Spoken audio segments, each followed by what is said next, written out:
नमस्कार दोस्तों, रियांस झारखंड अपडेट में आपका स्वागत है। तो चलिए हम आज जानते हैं झारखंड से जुड़ी खबरों को 4 टॉपिकों में। तो चलिए हम आज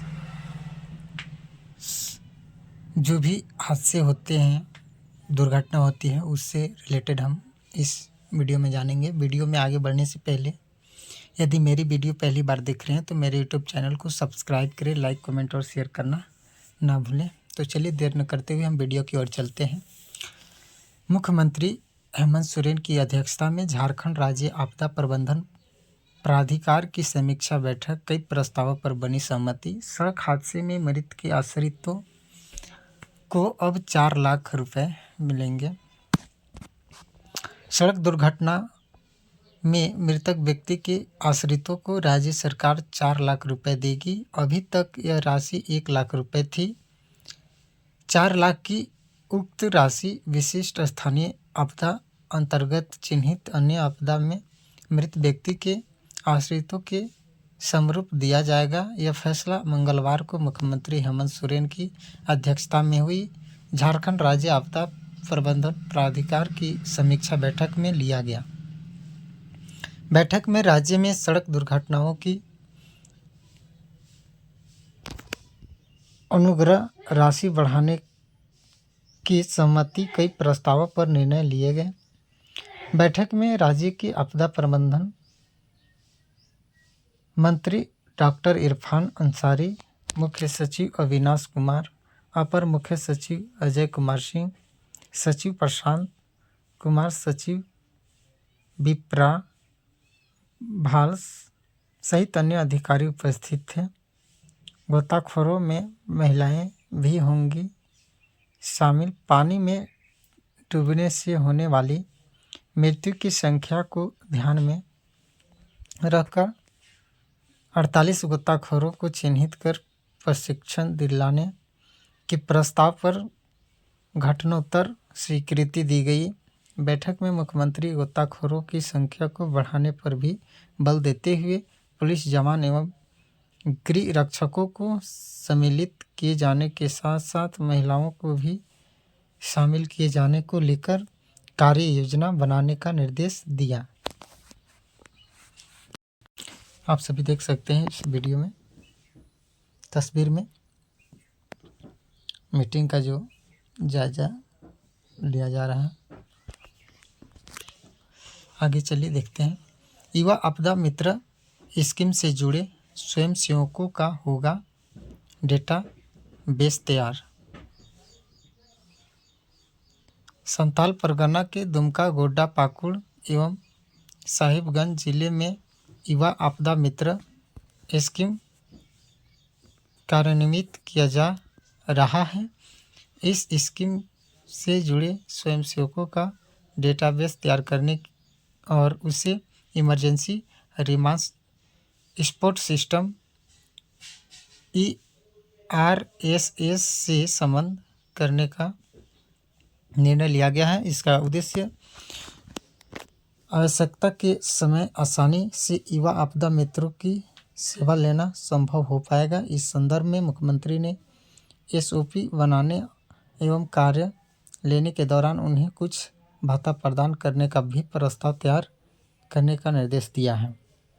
बैठक में लिए गए अन्य महत्वपूर्ण फैसले: पहला, other disaster management program ODSP योजना अंतर्गत जिला आपदा प्रबंधन प्राधिकार के अधीन कार्यरत क्षमता संवर्धन पदाधिकारी एवं जिला आपदा प्रबंधन पदाधिकारी की सेवा अवधि विस्तार को अनुमति दी गई। साथ ही वित्तीय वर्ष 2026-27 के लिए सेवा अवधि का विस्तार किए जाने की स्वीकृति दी गई। दूसरा, विभिन्न प्रकार के चिन्हित विशिष्ट स्थानीय आपदा में मृत व्यक्तियों के आश्रितों को दिए जाने वाले अनुग्रह अनुदान की प्रक्रिया को सरल बनाने की सहमति दी गई। इस निमित्त मृतक के आश्रितों को उनके गृह जिला के उपायुक्त द्वारा घटना का सत्यापन हासिल कर अनुग्रह राशि दी जाएगी। तीसरा, अनुग्रह अनुदान की राशि दोहरे भुगतान को नियंत्रित करने के उद्देश्य से सत्यापन कार्य अनिवार्य किए जाने पर सहमति दी गई है। यह निर्णय लिया गया कि राज्य सरकार अथवा भारत सरकार की योजनाओं के अंतर्गत बीमित व्यक्ति या तो आपदा प्रबंधन अंतर्गत अनुग्रह अनुदान की राशि अथवा राज्य सरकार द्वारा आच्छादित बीमा की राशि में से एक प्राप्त कर सकेंगे। अगला टॉपिक में चलिए देखते हैं, वीडियो में बने रहिए। अगला, आदर सम्मान के हकदार हैं हमारे मजदूर। एसडीएम ने दिहाड़ी कामगारों की सुनी गई समस्याएं, मौके पर पंजीकरण और लेबर कार्ड वितरण। गढ़वा अनुमंडल पदाधिकारी संजय कुमार ने साप्ताहिक संवाद कार्यक्रम काफी विद एसडीएम के तहत गुरुवार को मजदूर दिवस की पूर्व संध्या पर विशेष संवाद कार्यक्रम आयोजित किया गया। कार्यक्रम में 50 से अधिक श्रमिकों ने भाग लिया, जिनमें महिला कामगारों की संख्या अधिक रही। एसडीएम ने सभी पुरुष श्रमिकों को गमछा और महिला श्रमिकों को स्टॉल देकर सम्मानित किया। श्रमिकों के साथ आए उनके छोटे बच्चों को चप्पल, जूते और आदि उपलब्ध कराए गए। श्रमिक योजनाओं की दी गई जानकारी। कार्यक्रम के दौरान सभी श्रमिकों को झारखंड सरकार द्वारा संचालित श्रमिक कल्याण योजनाओं की विस्तृत जानकारी दी गई। एसडीएम ने सभी श्रमिकों से अपील की कि वे अपने राज्य से दूसरे राज्य में कार्य करने जाने से पूर्व अनिवार्य रूप से श्रमदान पोर्टल पर निबंधन कराएं। उन्होंने बताया कि श्रमिक स्वयं इस पोर्टल पर पंजीकरण कर सकते हैं या किसी प्रज्ञा केंद्र या साइबर कैफे में अपना आधार कार्ड, मोबाइल नंबर एवं बैंक खाता लेकर बायोमेट्रिक विवरण के माध्यम से आवेदन कर सकते हैं। उन्होंने बताया कि श्रमदान पोर्टल पर निबंधन कराने के बाद श्रमिकों को प्राकृतिक आपदा, दुर्घटना, अंग भंग आदि की स्थिति में सीधे आर्थिक सहायता का प्रावधान है। इसके अतिरिक्त सेफ्टी किट योजना, श्रमिक औजार सहायता योजना, पुत्र पुत्रियों के लिए छात्रवृत्ति योजना, चिकित्सा प्रतिपूर्ति योजना, चिकित्सा सहायता योजना, मातृत्व सुविधा योजना, विवाह सहायता योजना, अंत्येष्टि सहायता योजना, पेंशन योजना, निःशक्त पेंशन, पारिवारिक पेंशन, अनाथ पेंशन आदि के बारे में विस्तार से जानकारी दी गई है। मौके पर 15 श्रमिकों को मौके पर ही लेबर कार्ड उपलब्ध कराए गए। वहीं श्रमिक विभाग के कर्मियों की मदद से 10 नए श्रमिक का मौके पर ही निबंधन भी कराया गया। कार्यक्रम में उपस्थित श्रम प्रवर्तन पदाधिकारी डब्ल्यू कुमार ने भी सभी कामगारों को श्रम विभाग की योजनाओं के बारे में जानकारी दी। श्रमिकों ने रखी अपनी समस्या। संवाद के दौरान श्रमिकों ने अपनी निजी समस्याएं भी एसडीएम के समक्ष रखी। महोलिया की परमिला देवी ने बताया कि उनका कच्चा मकान है और वे कई बार आवास योजना में आवेदन कर चुकी हैं, लेकिन अब तक लाभ नहीं मिला। इस प्रकार ओबरा की नीता देवी एवं बघमनवा की सीमा देवी ने भी आवास से संबंधित समस्या रखी। छतरपुर पंचायत की रविकांत भारती ने बताया कि वे 2 वर्ष पूर्व कार्य के दौरान गिर गए थे, जिससे वे एक पैर से निःशक्त हो गए हैं। इस पर उन्हें 10,000 रुपये की एकमुश्त सहायता तथा प्रति माह 1,000 रुपये पेंशन के प्राविधान की जानकारी दी गई। साथ ही आवेदन की प्रक्रिया के बारे में बताया गया। बघौता की अनीता देवी बताया कि उनके पति असंगठित मजदूर हैं तथा उनकी दोनों बच्चियों के स्कूल नामांकन में मदद की आवश्यकता है। इसी प्रकार महिला श्रमिक किरण कुमारी ने अपनी बेटी का प्रवेश रामकंड आवासीय विद्यालय में कराने में सहयोग की मांग की। उन्होंने नामांकन प्रक्रिया के बारे में बताया गया। वहीं बघमनवा निवासी सुखनी देवी ने बताया कि वे नामधारी कॉलेज के पीछे रहती हैं और उनका हैंडपंप खराब हो गया है, जिससे उन्हें पानी की विकट समस्या का सामना करना पड़ रहा है।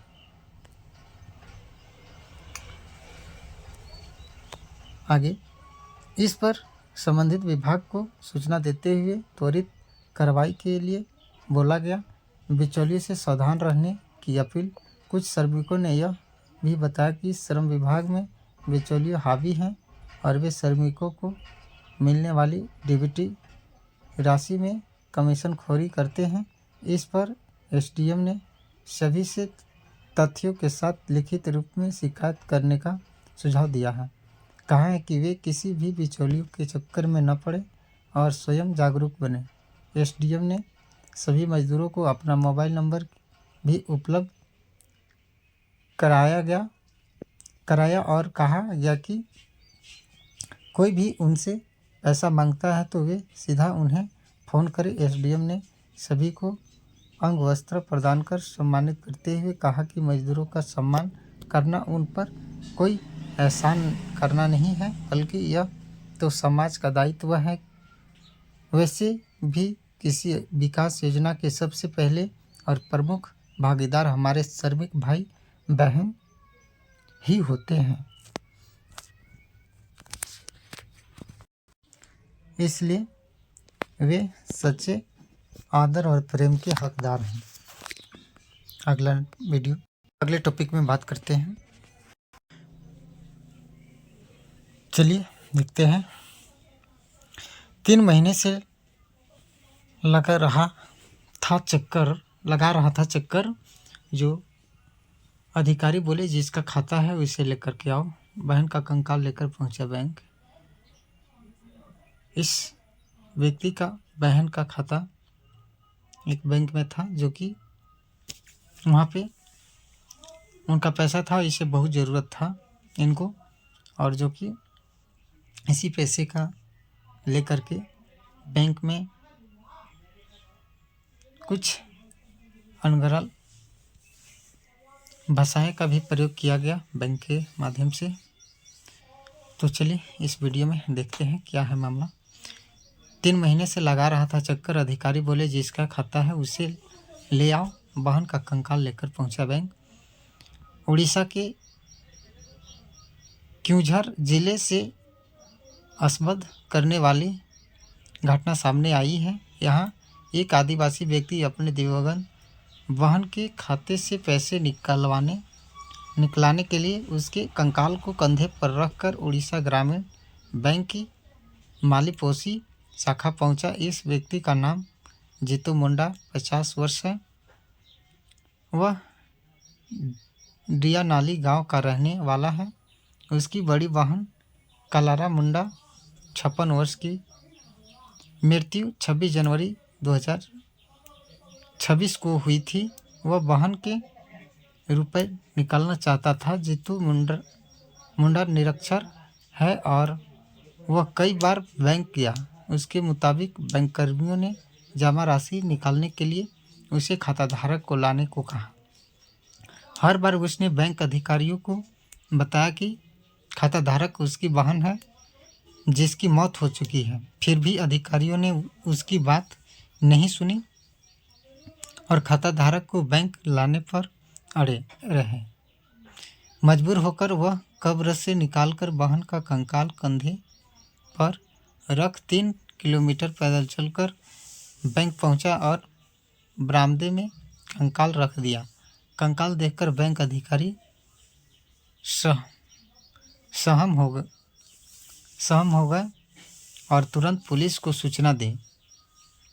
पुलिस के अनुसार जीतू अनपढ़ है और कानूनी प्रक्रिया से अनजान है। प्रशासन ने उसे नियम समझाए और जल्द पैसे दिलाने का भरोसा दिया। इसके बाद शव को दोबारा कब्रिस्तान में दफनाया गया। इस बीच लोगों ने उसका वीडियो बना लिया, जो सोशल मीडिया पर तेज़ी से वायरल हो रहा है। इस घटना पर राजनीतिक प्रक्रियाएं भी सामने आई हैं। उड़ीसा के राजस्व मंत्री सुरेश पुजारी ने मामले को गंभीरता से लिया और बैंक पर मानवीय रुख नहीं रखने का आरोप लगाया। उन्होंने संबंधित अधिकारियों के खिलाफ उचित कार्रवाई का भरोसा भी दिया। बैंक की सफाई इस तस्वीर में देख सकते हैं कैसे कंधे पर लेकर के जा रहे हैं। बैंक की सफाई में मृत्यु प्रमाण पत्र मृत्यु प्रमाण पत्र जमा होते ही कर दिया जाएगा दावा निपटान। घटना का वीडियो वायरल होने के बाद बैंक ने सफाई दी और जीतू मुंडा की नासमझी को घटना के लिए जिम्मेदार ठहरा दिया।